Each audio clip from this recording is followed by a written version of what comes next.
After getting the last achievement, this is all I have to say. I am excited for the sequel.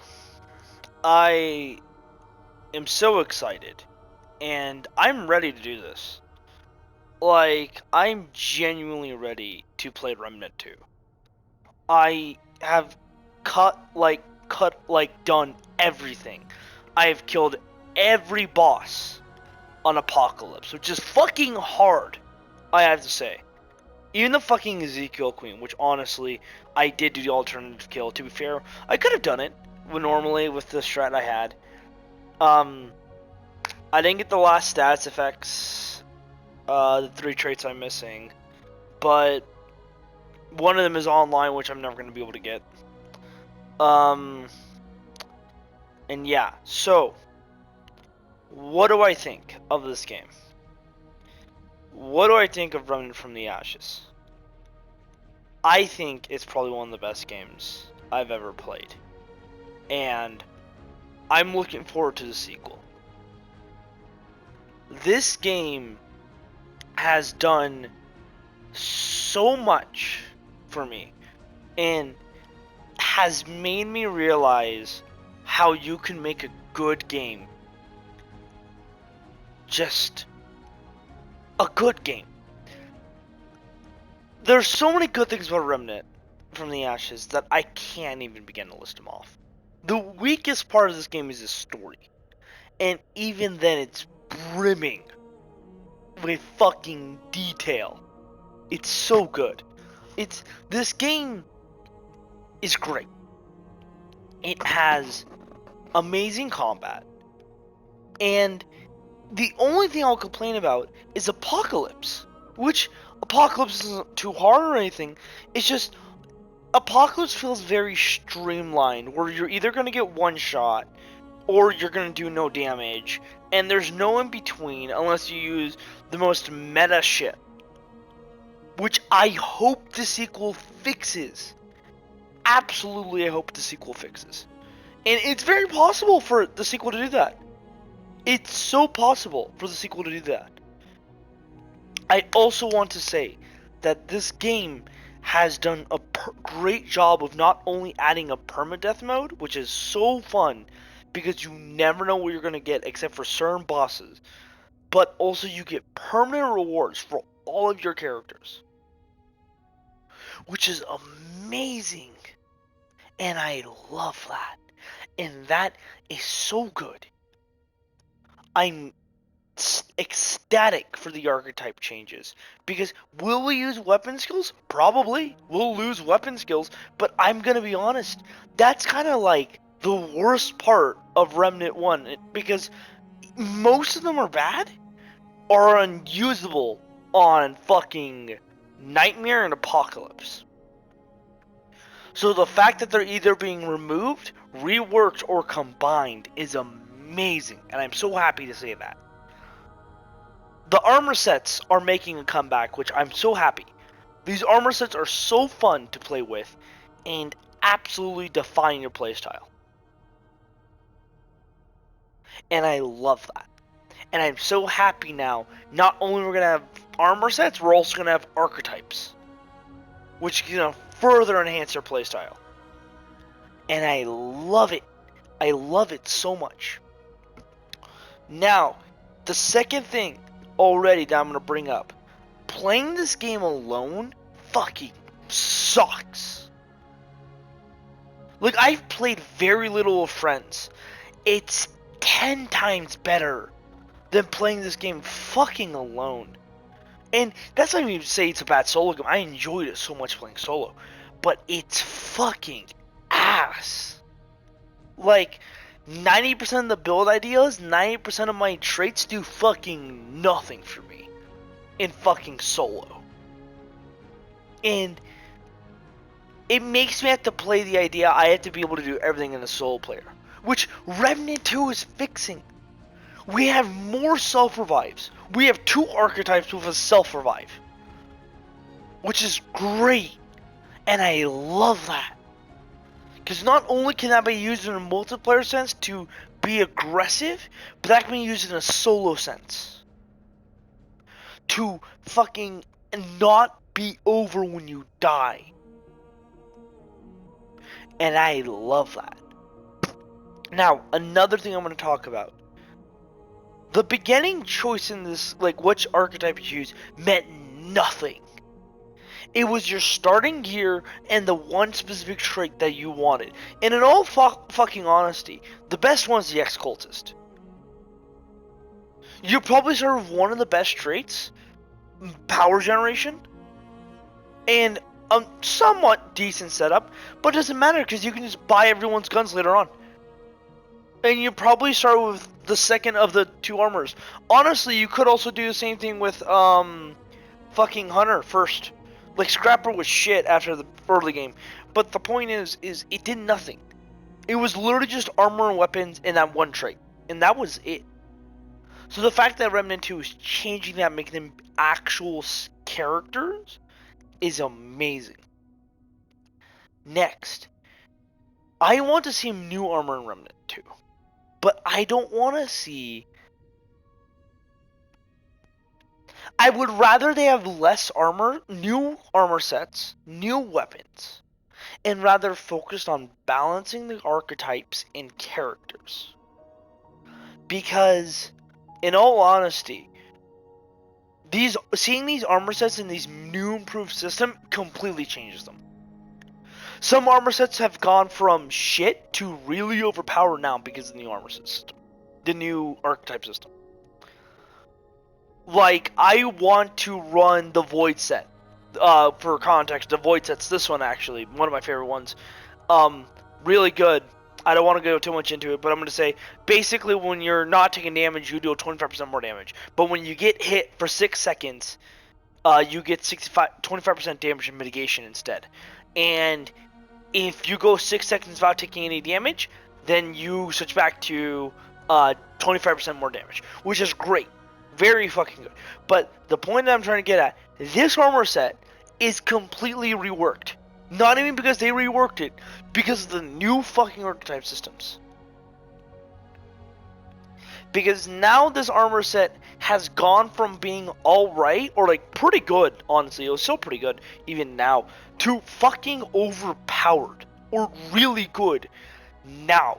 Because of that one simple change. The one simple change with the class changes.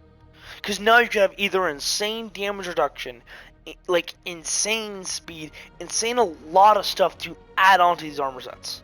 And the fact that I know this one's coming back, it could be changed, who fucking knows, but I am happy to see some armor sets come back already.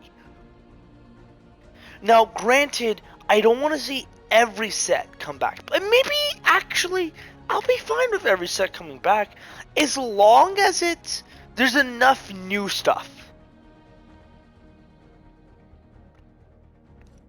Then, something else I'm going to say. The melee combat in this game either ranges from good or bad. Bad either in the sense that it's practically not there. Good in the sense that it flows well in the combat. That relies heavily on your playstyle and your weapon you have. If you chose the hammer and were light armor, you probably never used melee. Never. I used it a good amount in this game on my further playthroughs when I got much more tankier. And I think maybe melee needs a small change, which I think they're already doing.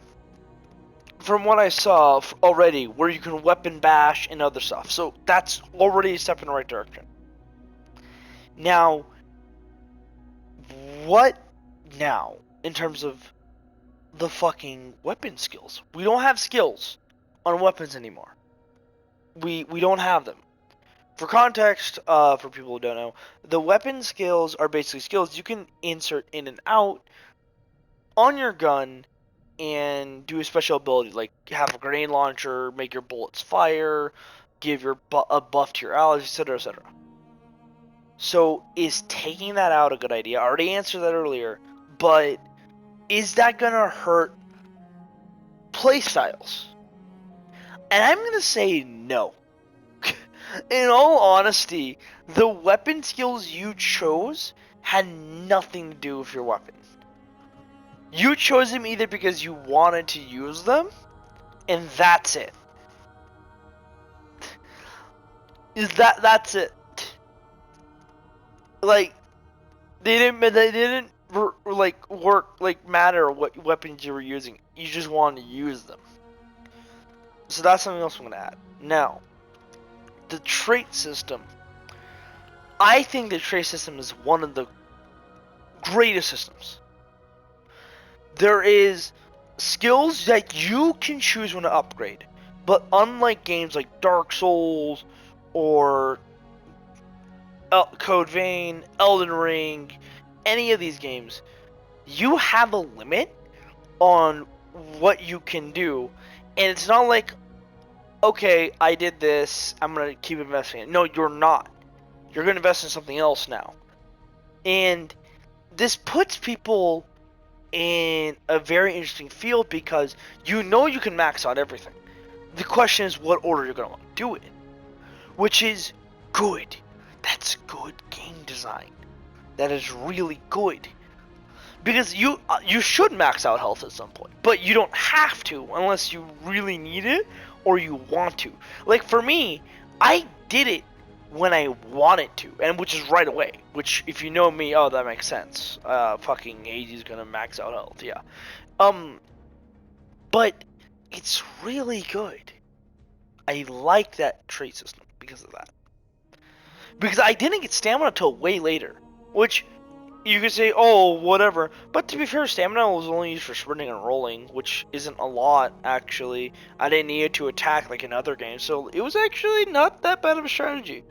Well, that's most likely going to change in the second game due to the fact that melee seems to be a lot stronger, so that's cool. Now, so, bosses. I think most of the bosses in this game are fun and are great to fight against. But some of them fall under the category of by yourself they're not fun, with friends they're a blast. And that's a huge thing about Remnant from the Ashes. I'll say its biggest downside for when I played it, it just had a very low player base.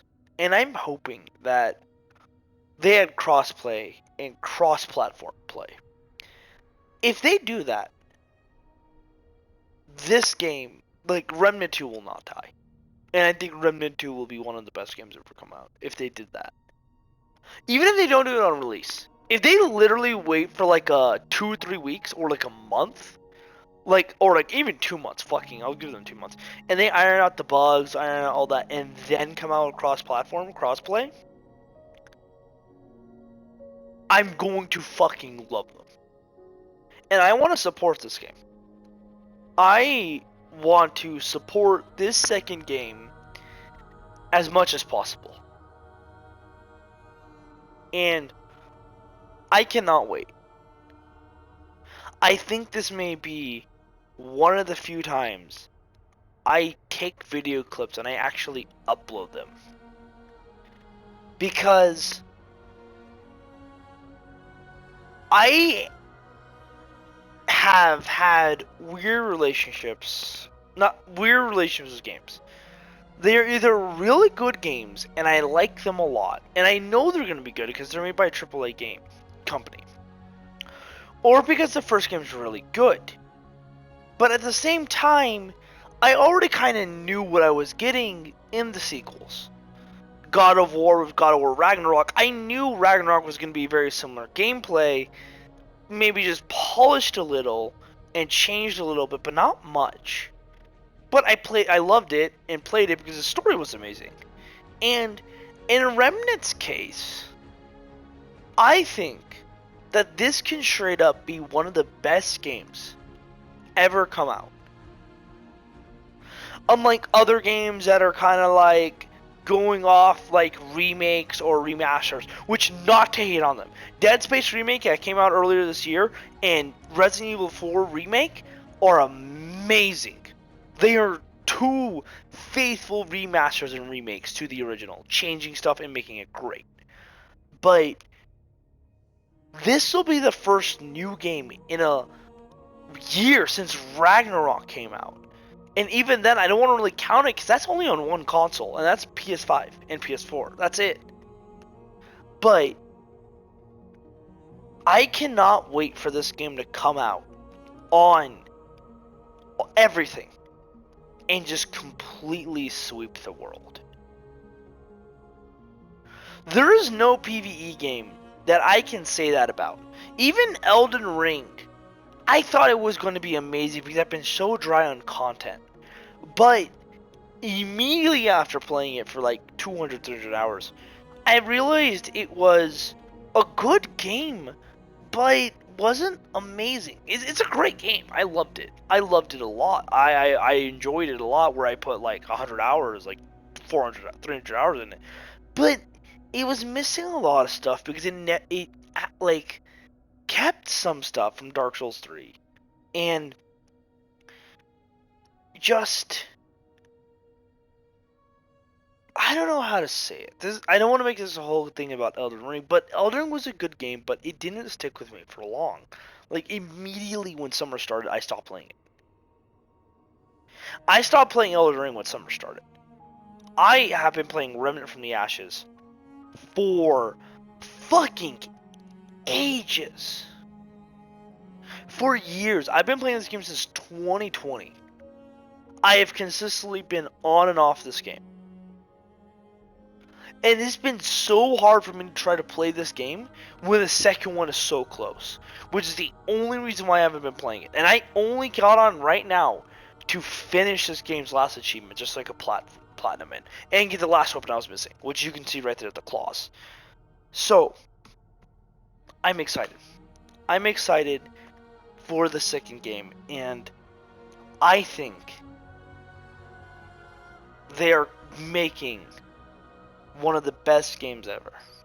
And I'm excited to say that with confidence. Like, I adored the gameplay in this first game. I adored it. I loved it. It was just so fun. And good and felt fun to play. So, I'm excited for Remnant 2. And I hope if you're watching this, you'll be excited too. I would say play the first game, but the second one's so close that there's no point. But I hope you have found this video and you give Remnant 2 a chance and you play it. And I promise you, you will not regret it. Thank you. Have a good night or a good morning, depending on your time.